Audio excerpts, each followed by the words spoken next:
Hello and welcome to another episode of Two Guys and a Chainsaw. I'm Todd. And I'm Craig. We're in week 3 right now of our summer fun month of July.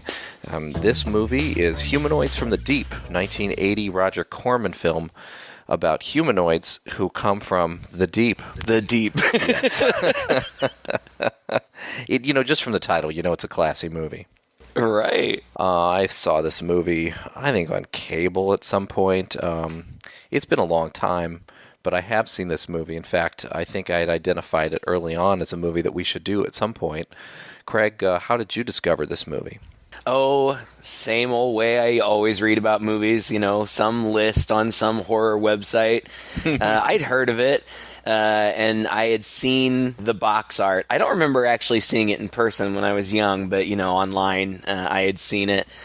With a title like Humanoids from the Deep, it's been intriguing, but I had never seen it, so this was my first time around. Yeah, it was a great summer movie, right?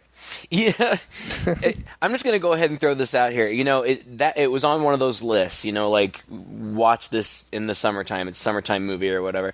It's funny because I think that it is supposed to be a summertime movie, but it's so confusing because half the time the characters in the movie are running around in like shorty shorts and bikinis, and the other half of the time they're in like coats and stocking caps. So it's really hard to distinguish what season this movie is supposed to be set in.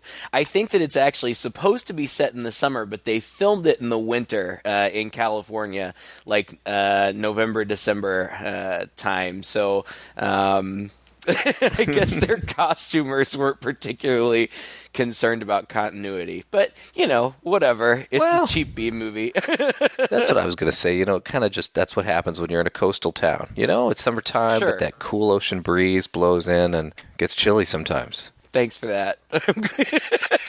You're welcome, man. I learn something new every day. This town, No-Yo, the town of No-Yo, is full of fishermen. It is a fishing town. It looks like they fish salmon most of the time, and they are in trouble because there is a cannery coming to town. And half of the people in town seem to be for the cannery, maybe 3/4, I don't know. It's kind of hard to say. And then the other half of the people in town are against the cannery. It's going to do some unspecified bad thing to the town, whereas everybody else thinks it's going to do some unspecified good thing for the town. So that is the sort of thin, threadbare base that we base all of our unnecessary drama on before we get to the necessary drama, which is when the humanoids start coming out from the deep. Right. We have a series of people, and this is one of those, like, you can tell the script writer is fresh, or maybe there have been like 10 of them, because I'm going down the list of names of characters in here, and we have Tommy, Johnny, Jim, Jackie, Hank, another guy named Hank, Deke. Yeah. It really bothered me and confused me that there were two guys named Hank. Oh, why in the world would you do that? It is so insane. At least one of them we barely see. Maybe they were going for realism, I guess people have the same first name sometimes. There's so many Hanks in these fishing towns. They had to get that aspect in there. Right.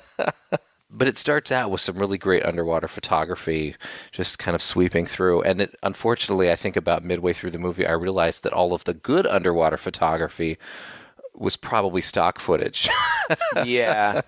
It was very colorful. It was very pretty. It looked even better underwater than it did above water for most of the movie. Oh, definitely. It was funny to me, though, because this movie started out almost exactly the same way as last week's movie, Jaws 3. Oh, with yeah. the underwater photography. Like, it was almost identical. I was just waiting for, a big fish to get its head chopped off. A giant fish head going towards us.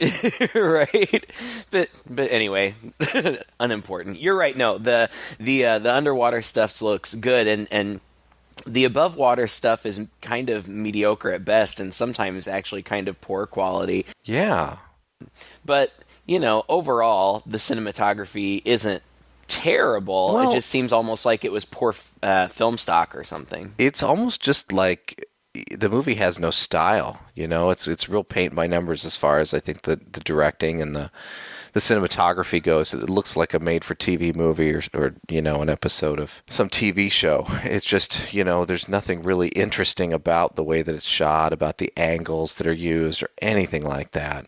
Even when it's supposed to be intense and exciting, there's hardly anything there. Well, you mentioned that this is a Roger Corman film. Was he the executive producer on this film? Yeah, he was the sort of hidden executive producer on this for some reason. It was obviously put out by New World Pictures, his studio, but he's actually not credited as executive producer, but he was extremely hands-on in having final say on how the movie was. Roger Corman, as we talked about before, he knew what he wanted. He was making exploitation pictures.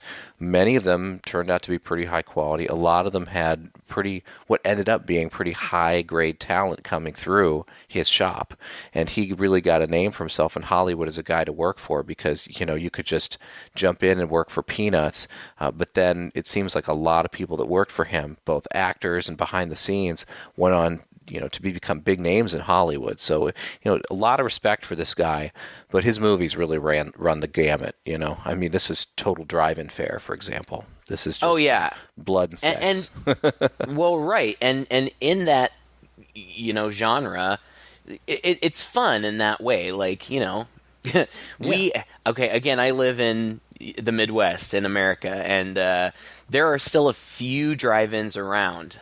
There was one just a half an hour from the town that I live in for a long time, and we used to make the half-hour trek up there and take some food and just sit and have fun at the drive-in or whatever. And so I can see for that purpose how this movie would be fun. This would be something fun to watch where you're sitting with your friends in the car and you're goofing around or whatever. That sure. I get it. That's cool.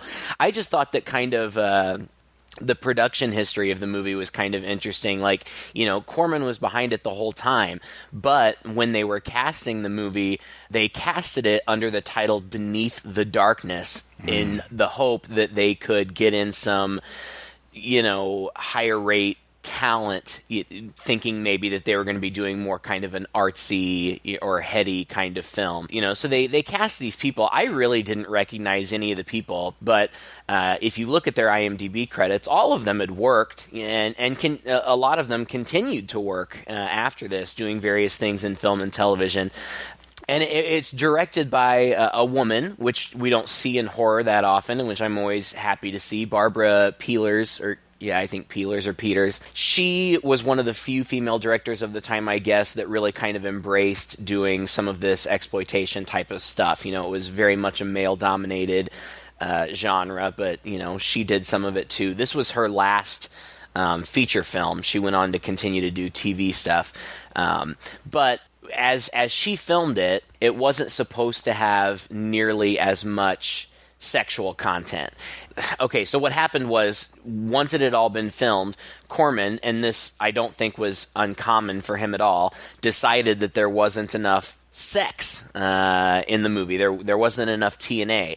So he requested that there be reshoots to film more sexual content, and the female director said no. I don't want to do that, and so he fired her and hired on a second director, Jimmy Murakami, to film some additional kind of sexual exploitation kind of stuff, and some of that stuff made it into the movie. Apparently not a whole lot of it. A lot of it actually ended up left on the cutting room floor, and Murakami isn't even credited as a director.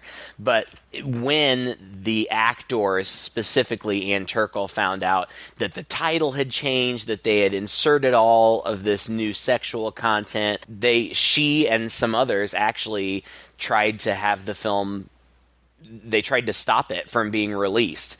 Or at least tried to get their names off of it, right? Right. But they couldn't. So it got released as we see it now, and I don't know. Well, it's weird. You're really softening this a little bit. I mean, Roger Corman was pretty explicit from the beginning that he said that there are two important things in this movie. There's the men getting killed and the women getting raped. Roger Corman is just like the sweetest, nicest guy, but he's very matter of fact about all this. She shot the killing of the men in the most gory fashion imaginable. It was so terrible on the screen. Then shot the raping of the women with shadows on the rocks, indicating that something was happening off screen. It was one of the few times I really thought there's a difference here in thinking this woman really shot the killing of the men, but she did not shoot the raping of the women, so we had to bring in a second unit director who shot that. And he thought this was strange that she would. And I don't know, it's kind of funny. I mean, we're talking about it. This is a dumb movie, right? None of this is quite serious. So, it is an interesting point if you think about it, how willing we are to put up with violence, in which people die. Mm-hmm. And blood and gore, and there's a head getting cut off in this movie. There's limbs. There's so much blood and gore in this film. But when it comes to the anything sexual, we get we get a little weirded out by it. Even so, the rapes in this movie, which are monster on woman kind of stuff, they're not that explicit. It's all still pretty quick, but it's there. Yeah. And, I don't know, you say, you could be talking about me. Like, I can watch people get mutilated, all day long. Doesn't bother me. Fun fact about me, I can't watch blood being drawn out of my own arm. That makes me want to pass out. But I can watch people being mutilated on screen. Not a problem. Go figure, right? Right. But, sexual violence, that really does bother me, and I don't like it. I can still like and appreciate a movie if it's there, but it makes me very uncomfortable. And this one, yes, the sexual assault is certainly, it's more than implied, it's explicit, but the scenes really aren't that explicit. No. The monsters rip open the girls' tops so their boobs pop out, and, they jump on top of them. That's it. You don't see anything terribly explicit. It's more implied. But, I can see how even that would be upsetting to some people's sensibilities. So sure. I'm not being critical of the original director or the female stars of the movie. I get where they're coming from, but compared to some of the other things that we've seen, pretty tame, really. Yeah, for sure. Well, let's just get on into it then. There's really not a lot to talk about because the plot is quite simple. It's all these people, and who are they? It doesn't really even matter. There's a guy named Jim. I think his brother, Johnny, or is it his son? I don't know. It's his brother. His brother, Johnny. There's a boy named Jackie.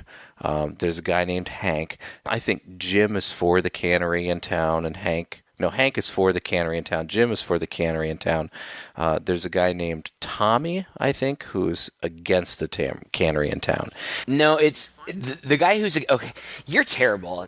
Wait a minute. No, Johnny is the one against the cannery, right? Yeah. Because Johnny's the guy with... he's like Native American, which we sort of find out later, right? Well, if you can't tell, because...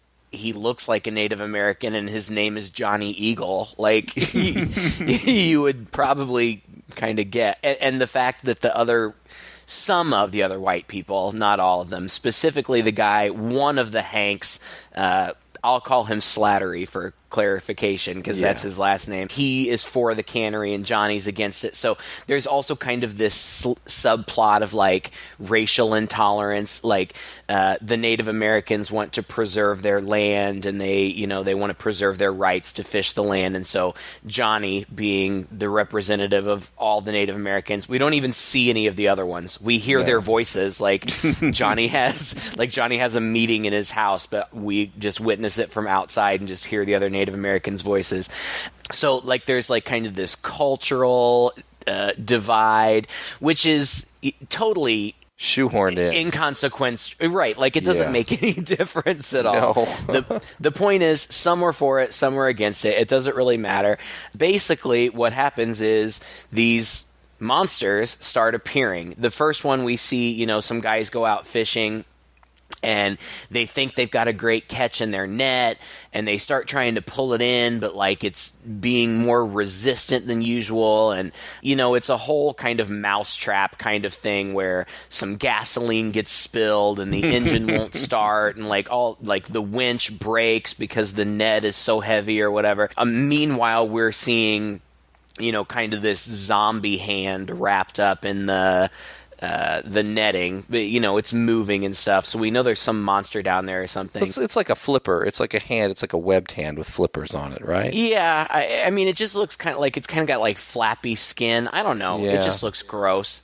But anyway, so there's a kid on the boat. The kid falls in the water, gets knocked in the water, and then all of a sudden all this blood comes up, and then somebody, I don't know, drops a cigar or something into the spilled gasoline, and the whole boat blows up. Yeah, there are a lot of these explosions. Just for to calm everyone down. If you spill gasoline on the ground and you drop a fire into it, it's just going to catch on fire. Nothing is going to explode. But you wouldn't think that from this movie. Everything in this movie explodes when fire touches it. Yeah, including this boat. And so in the beginning, we've got a kid. The kid is the first one to die, Jackie. The boy of Deke, I think, who's the guy in the boat. And then, everybody else in the boat dies as well. And then we go into the house. I think it's Jim's house. Yeah, uh-huh. And we see him chatting. They're chatting about the cannery with some friends. And their dog starts barking. And so they let the dog out. And the dog goes out and sniffs around in some trash and follows this trail into the woods, gets attacked. Then later, Jim and his wife come out in the morning because they don't know where the dog is, and they find this slime on the garbage, and they follow quite literally a trail of slime out into the woods, like some Hansel and Gretel thing. And they find their dog kind of in pieces, I guess, just a big pile of mass. So right away, you've got a kid killed and a dog killed. So this movie is really going for the gut right at the beginning. Well, yeah, and then just 30 seconds later, we cut back into the town where all the fishermen are like going out to their boats or whatever, and they find that all of their dogs have been slaughtered in the night. Mm-hmm. It almost feels stupid to talk about the plot because it really doesn't matter. Okay, so all the dogs get killed, and like Slattery, who's the one who doesn't like the Native American guy anyway, he's like, it's weird that all of our dogs got killed except for Johnny Eagle's dog. And then there's like a big festival, like they're having salmon festival or something, and so everybody in town is at this dance, and the representatives from Canco, great name guys for the cannery company, Canco. There's so much creativity that went into the script. Like the representatives are there, and like they've got some scientist there with them, Dr. Susan Drake, which you're like, why do they have a scientist? This doesn't make any sense. But Dr. Susan Drake here, great little scientist, has been conducting research at our labs upstream for the last 7 years. And she says now that they've got the handle on how to make salmon grow bigger, faster, and twice as plentiful. And then Johnny Eagle comes in the hall or whatever carrying his dog, who is also now dead. And it seems pretty obvious that Slattery killed his dog because Slattery believes that Johnny Eagle is the one responsible for killing all of their dogs, even though he's not, because it's the humanoids from the deep. Yes, which we know. Right. And the thing about this whole scene, all right, first of all, I think most of this is incredibly boring. Like, all of this drama isn't even that interesting, quite frankly. The thing that's hilarious about this scene is they have this party going on. It's almost like a barn party. It's like a dance. It's kind of country, Yeah. Yeah. But all of the adults in this are acting like teenagers. Like this one guy arrives with his girlfriend. I think her name is, I can't remember. We saw her earlier. She had a negligee on. She was walking through the house. It looked like she was being stalked. And then this guy surprises her. So she has a house, but they show up to this party and he whips out a flask out in the parking lot and is like, I brought this. And she's like, ooh, that's crazy. And she sits on his lap and they're sipping from this flask before they go in. And it's like, really? Like, how old are you guys? I thought they were supposed to be teenagers. Oh I my think they were gosh. supposed to be teenagers because I think that girl ends up being the daughter of one of the fishermen in Slattery's gang. Are you kidding me? No, God, They don't pay look like attention, anything, Todd. all like teenagers. Oh, come on. She's in her No. house. Oh, you know what I get what you're saying. I get what you're saying. Yeah, she's in her house in sexy lingerie for like a negligee for like no reason. Like she's just like looking at herself in the mirror and stuff. Like it's dumb. Then they're making out in the back of the pickup later. Yeah, and it's. I think it's supposed to be suspenseful. Like you think they're going to get attacked, but then they don't, and it really just turns into Slattery's gang, like beats up Johnny Eagle outside of the dance hall or whatever, and then Jim, who's the nice guy. Like, Jim's also for the cannery, but he's a nice guy, so he doesn't want people picking on the Native American or whatever. So, like, it's like, it's like the Sharks and the Jets, like, duke it out outside or whatever. It's also boring and as you said, it is very boring. But the good thing about the movie is that it's only an hour and 20 minutes, and it moves pretty quick. It does move quickly. It gets past this very quickly. And that's when we get to the good part, which is just like random people kind of running around and the humanoids kind of stalking and finally attacking and killing them. And raping them. Don't forget about the raping. You can't forget about the raping. It's an important aspect of the story. So this same couple that I was talking about, the horny couple, are running along a beach over and over and over again. And he gets attacked in the water, gets half of his face torn off. And, the makeup effects in this are pretty good. I think really good, actually. And he gets his face pulled off, and the girl's pulled away, and she's raped.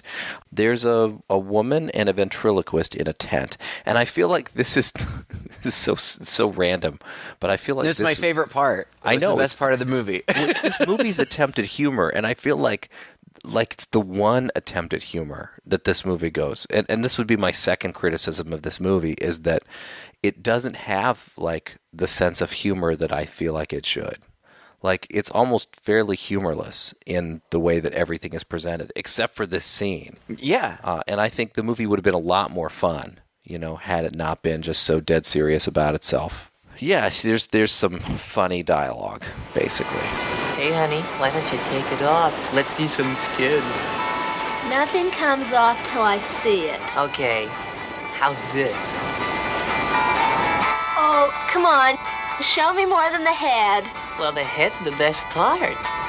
Oh, come on. For you? Okay. It ends up the same way that everything ends up. The guy gets killed right away, and then the girl, who is completely nude, running down the beach with her boobs flopping around, gets attacked by one of the humanoids. At this point, we've seen the humanoids in their full glory, and they just look so ridiculous. But, I mean, I feel like they were going for the style of 50s and 60s B movies. And if that's what they were going for, they nailed it. It's clearly just guys like in rubber suits, dressed in like seaweed and slathered in Vaseline. I wrote down that I thought that they kind of looked like Swamp Thing meets Pumpkinhead. Yeah. I don't know. I think they were better than your. I mean, I thought they were. Oh, they pretty look so good. silly. They look silly, but I guess I've just seen so much sillier. I mean, it was clearly. I think they only had like one or two of these costumes, so they had to do a lot of creative filming in order to, make it seem like there were a lot of them. But I thought that the one or two costumes they had, they were clearly guys in rubber suits, but.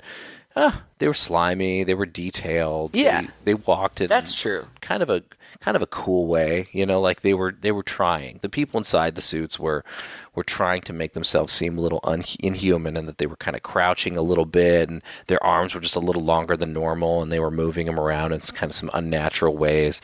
But yeah, you're right. I mean, what we eventually hear, and maybe I'm jumping too far ahead, but what we eventually hear is that these are basically mutated fish. Yeah. Wait, I love it so much. Hold on. Let me do it because it's so funny to me. The scientist. So, like, once a couple of people have disappeared or whatever, then they're going to go, out looking for them to see what's happened. And the scientist wants to go, the lady scientist. And they keep saying, like, Jim and Eagle, who go out with her, keep talking about how it seems like you know more than what you're letting on, and she's like, no I don't and then they find all these humanoids and have like a big humanoid battle, like they kill like, I don't know, 5 or 6 of them or whatever, and then she confesses that she did know all along, and she's like, I warned them, I told them. And the story is that they were doing DNA testing where they somehow genetically modified these salmon embryos, and then there was some big storm and one of the tanks was breached, so the salmon embryos escaped, and then some prehistoric fish that hadn't evolved in millions of years ate the embryos, and that made them start to evolve super fast to the point where they were like these humanoids. And because they have these great big heads, that means they have immense brain capacity. So they're learning quickly, and they've realized that man is their only natural competitor. So what they're doing is that they're trying to kill all the men and rape all the women so that they can continue their evolution towards dominance. Now, that is just genius. Jurassic Park owes everything to this movie.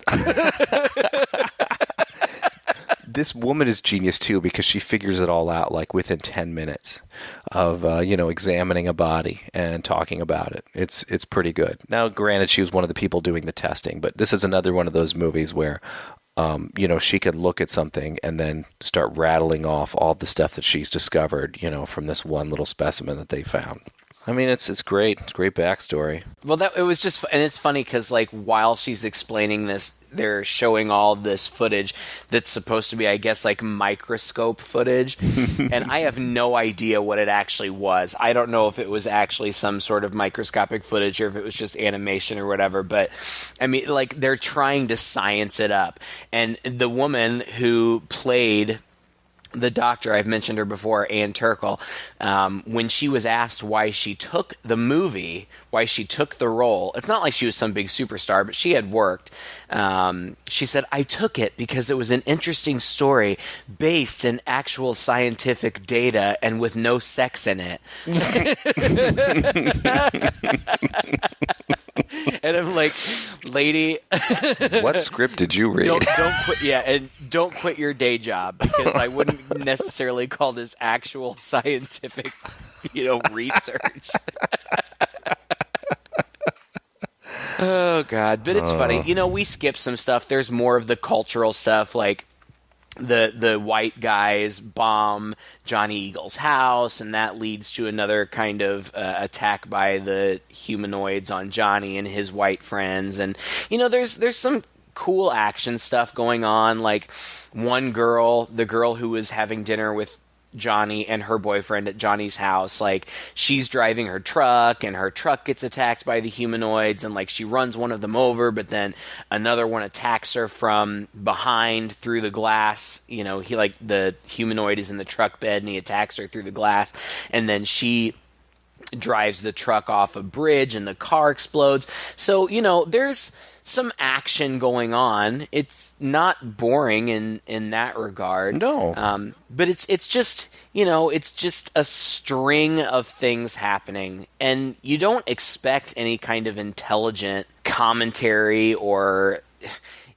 I'm not even looking here necessarily for any sort of intelligent plot. Like, have the fish people come out and attack people. Like that's what, and they do, you know. They do. Another one of my favorite parts, because it's so melodramatic, is like they have this big, huge, long conversation about the science, because they've killed a bunch of these humanoids. So like they have their remains in the lab and they're studying it or whatever. And they figure out all this stuff about the genetic testing. And then she's like, I have no idea how many of them there are, but they're nocturnal hunters. And Jim, it's like a close-up on his face, and he's like, oh my God, the Salmon Festival!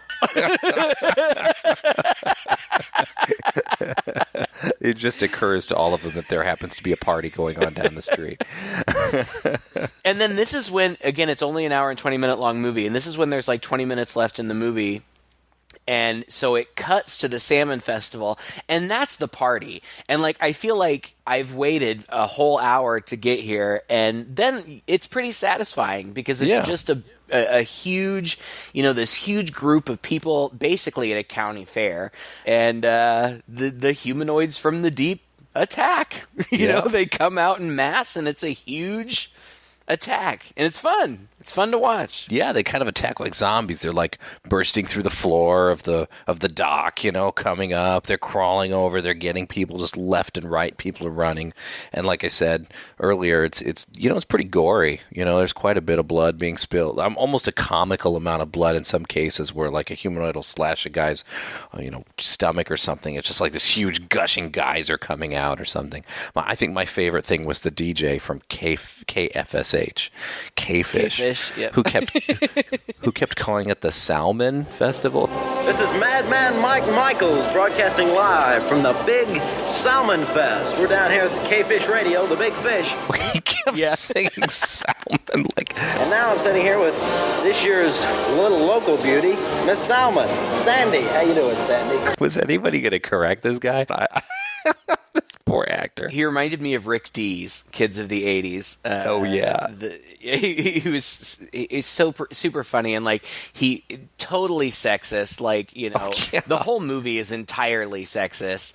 But like he comments on some girl that's like going around that has K-fish on her butt, and he's like, if you catch her, you get a free visor. And like he's got the Salmon Queen, you know, there with him, like in the booth, but she's like in a bikini or whatever. Which eventually, when the humanoids attack, her bikini just conveniently comes off, pops off.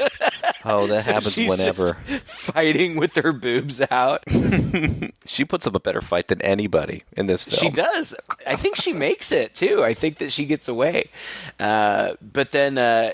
Also, the other funny thing about them is, like, you see them eventually starting to get attacked, the radio DJ and the Salmon Queen, but you also see other people listening to the radio, and the DJ continues to narrate everything that's happening. Somehow. I don't know. I mean, as they're being attacked. There's so many funny parts. Like, you know, they try to make it all, you know, scientific there for a second, and then after the oh my god, the Salmon Festival, before the humanoids, like seconds before the humanoids attack, Jim and the doctor and Johnny Eagle show up, and they just dump one of the humanoid bodies out on the floor, like, this is what we're dealing with, and everybody's like, oh no, and then in that exact instant, like, then they're besieged by this whole army of the humanoids, and they're chasing people around, and they're slashing at the men and killing the men and like raping the women, like right out there in plain sight. And I have to give credit where credit is due here, because what you said was right. They really only had one of the humanoid suits that they could do whatever they wanted with. Like, it was a full suit, it had full motion. And then they had two other humanoid suits that they could use, but they weren't entirely complete, so they had to shoot them from, you know, specific angles to make sure that they didn't look wrong. But I would have never known that, because they did a good job of however they did it, through editing or whatever. It looked like there were a whole bunch of them, you know, like like, I don't know, 20 or more of them chasing people around. So clearly some effort went into that, and they pulled it off, because I never would have thought there was only one good suit. And something else that I thought was funny was originally the director had planned for the stuntmen for the movie to be the guys in the suits. And then the stuntmen saw the suits and they're like, no, those are too fucking stupid. We're not doing it. And so they had to hire additional actors to play the guys in the humanoid suits. But that's pretty bad. If you're the stuntman in a Roger Corman film and you look at something and go, that is too stupid. And look, you say, they're not bad. They do look kind of realistic, especially, I guess it must have been maybe that one suit in close up. The face, it kind of looks kind of like a meld between a fish and a human face, but it is detailed and it is slimy and it looks, kind of organic, I guess. So it's not terrible. I mean, you mentioned that their arms are unnaturally long, and they are. And I could imagine, that it was the guys in the suits were like, holding sticks that extended the arms. Yeah. And that's kind of what it looked like. But, it's very much Creature from the Black Lagoon, in that vein. And I know that going into this movie, so I'm not going to be super critical of it. And I would be scared if those fish guys were running around chasing me and raping people and stuff. So they mean business. They mean business. And this movie does nothing else if not deliver the goods. I mean, you know what you came for, and this movie gives it to you in spades. You got it all. There's no real hero like in this movie. They're trying to portray Jim and the doctor, Susan, a little bit kind of as a hero. Like they immediately take off on their boat into the dock while everybody's getting attacked, and they feel they're safest on the boat, I guess. And they never really get attacked, which is weird. And he's like, spray this gas out all over the water. And so as they're slowly cruising along while all this pandemonium and mayhem is happening on the shore, she's like, squirt, squirt, squirt, squirt, squirt, squirt, squirt, squirt, squirt. And I didn't even understand what their objective was. What was that all about? Like they get out on the water and all of these humanoids are killing and attacking people on the shore, and they're just squirting the gas in the water, and eventually they ignite it and there's fire, and there's clearly some sort of air jets under the water. They're shooting up bubbles. I don't even know what that was supposed to be.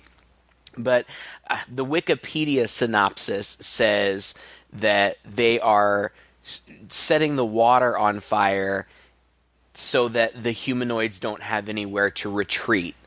Okay, well, that's great. I mean, just trap them on shore with all the people. There were some shots, some sort of close-up shots of fire in the foreground and humanoids right behind it, kind of writhing around, like maybe they were getting burned or something.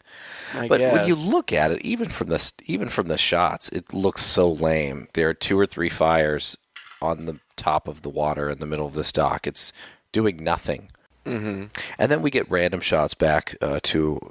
We're trying to do a little bit more drama with Jim's. I figured out later it was Jim's wife, right? Yeah. Jim's wife and kid, who were back at their house, and there's a humanoid stalking them at their house. There's also this sort of half-baked idea that John Eagle saves Hank's life. Yeah, the mean guy. These guys that have been adversaries the whole movie, and they try to redeem it. Hank is his name, but Slattery is what I've been calling him. Slattery, yeah.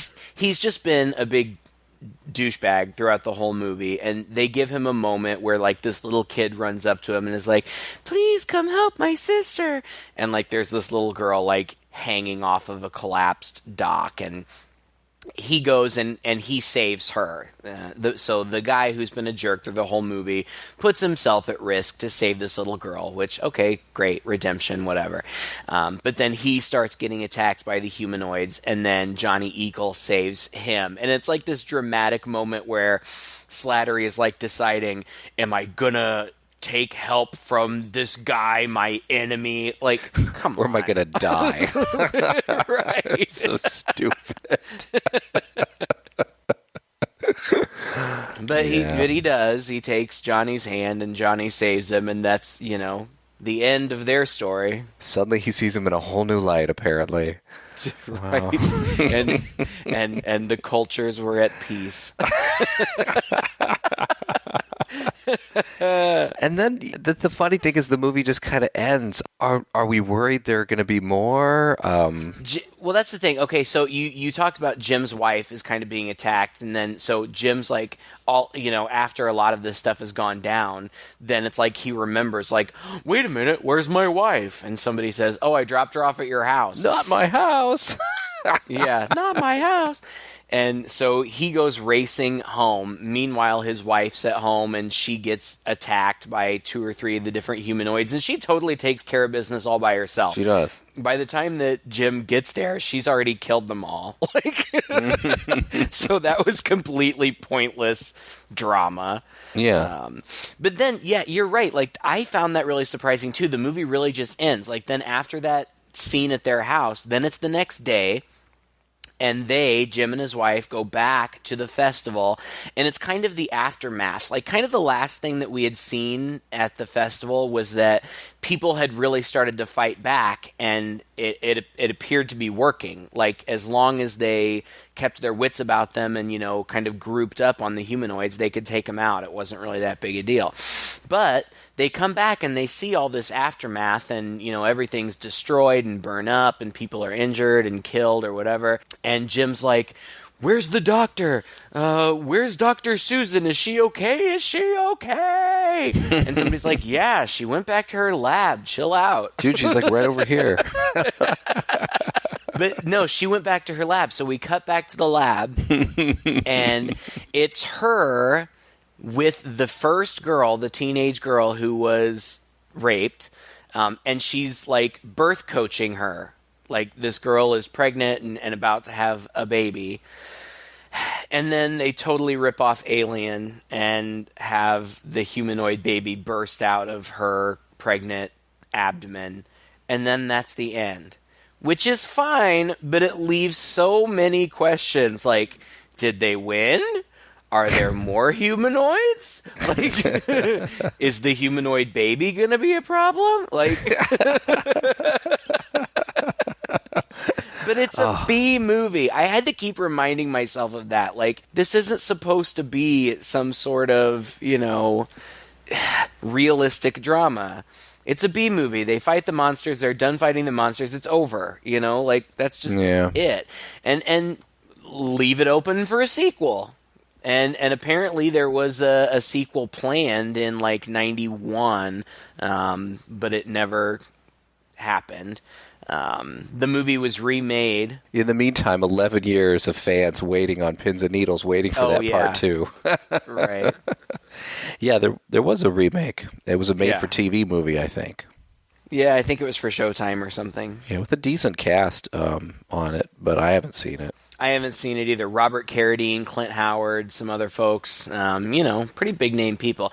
And I don't know anything about it. I went to the IMDb page for the remake, and the only really interesting thing that I read was that they toned down both the violence and especially the sex, and even though it was an R-rated film. The only other thing, well, I guess 2 other things that I read, all of the, like, Salmon Festival stuff, they just reused the footage from the original movie. And then I read a review, just a fan review, that said that it was far and above way better than the original. But, take that with a grain of salt. It was just some random fan on the internet. Who knows? I don't know. Well, there's some interesting stuff connection to this movie. James Horner does the score, and the score's not bad. He did this in like 14 days, and he did that a lot. He's huge, right? Like, he's done huge movies. He started out, at Roger Corman. He was one of these guys who started out with Roger Corman, did a lot of scores for him, and went on to be huge. And Vic Morrow, you mentioned Hank, the Hank we were talking about, mostly Hank Slattery. The way I know him is he was in the Twilight Zone movie from the 80s. He was the guy that was in the one segment that had the unfortunate accident where there was a helicopter crash during one of the scenes. That's right! Mm-hmm. He got Was he killed in that accident? Oh, yeah. He and the two young, Vietnamese kids who were with him all got decapitated in that. It was pretty gosh, horrible. That's right. Yeah. Oh, yeah, it was horrible. Gosh, I hadn't made that connection, but now that you mention it, I can picture him. That's absolutely right. Wow. Oh, and the other person, and I actually noticed this when I was watching the credits, a name stuck out to me, Gail Hurd, one of the production assistants, and I was like, I wonder if that's Gail Ann Hurd. And sure enough, I went to IMDb, and it is Gail Ann Hurd, and I don't know if you are that familiar with the name, but she is a major, major producer. She produced Terminator, she produced most of James Cameron's movies, especially early on. Right now, she's one of the two executive producers on The Walking Dead. She just went on to become massive. In fact, she was married to James Cameron for a little while. Yeah, I feel like we've talked about her before at some point because it sounds familiar. And this was her very first, anything, I think, on a movie, was a production assistant on this film. So whatever she learned here, she took it and bagged it up and did something better with it, I guess. Well, that's the thing. I mean, we joke or whatever, but you've got to start somewhere. And, a lot of people got their starts with Corman. We've talked about Bill Paxton and James Cameron and, all of these. Corman makes these cheesy movies, but he's made 5,000 of them, he's been a very successful guy in his field. He's certainly not for everybody, but he's clearly doing something right. Well, he knows the business, and he knew exactly what he was doing, and he claims to this day that he never lost money on any movie.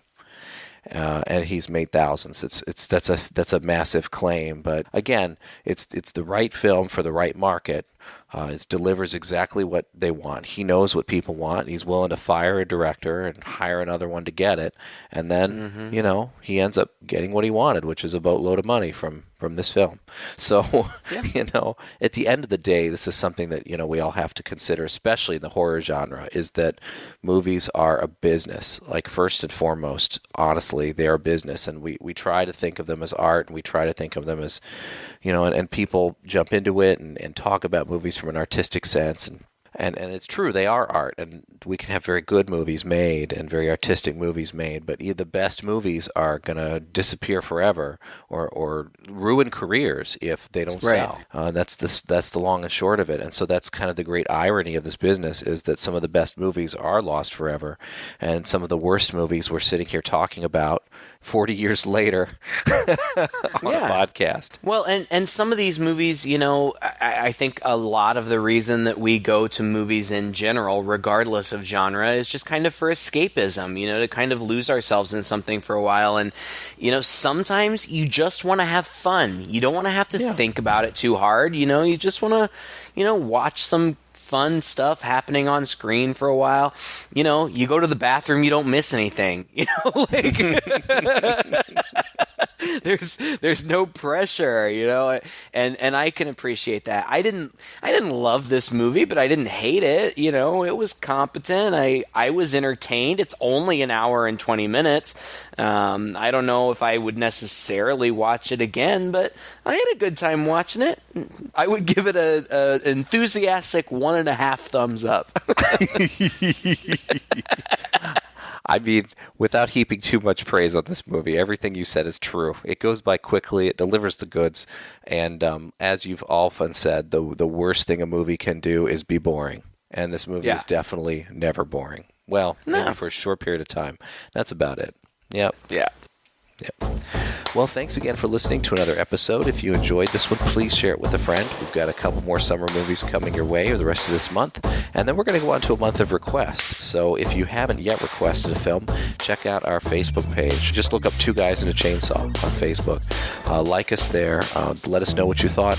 Send us your requests our way. And maybe we'll do them. Until next time, I'm Todd. And I'm Craig. With Two Guys and a Chainsaw.